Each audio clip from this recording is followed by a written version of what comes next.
Hulyo 1, 2022. Mao ang unang adlaw sa paglingkod ni Presidente Ferdinand Marcos Jr. sa katungdanan. Human sa duha ka tuig, kumusta ba ang kinabuhi sa mga Pilipino? Naoyon ba sila sa pagdumala ni Marcos Jr. atong sayran? Ayos lang naman. Okay lang naman. Ganahan ko pag nag-speech siya, kay pareha ni Marcos sa una. Right, matalino man siya. Good. Bugas lang. Katong bugas na 20, promise ba yato? O yun, oy. O yun yun.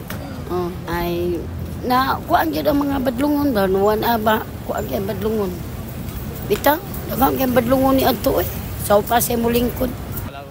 Wala ko yun kay saad ya wala sa buha, wala niya tumana yang saad nga ibalik sa 20 kilo bugas, di ba? Wa magi 50 magyapon. Managlahi man ang tubag sa katawhan, usa sa ilang gipaabot nga matuman mao ang pagbarato sa matag kilo sa bugas, usa ka butang nga gipasalig sa presidente sa iyang pagdaga ni adtong 2022.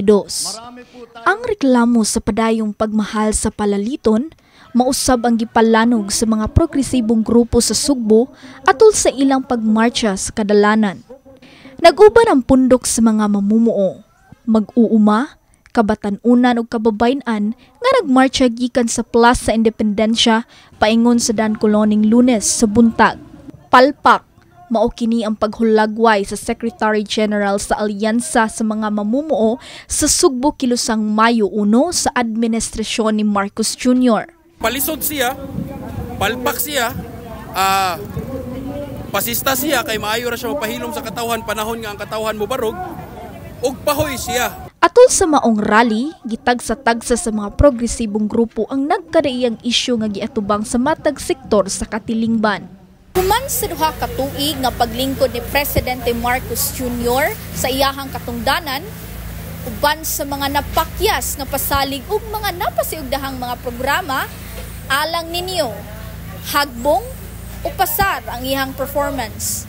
Kini si Maria Angela Tiana, CNUcom intern, alang sa My TV Cebu.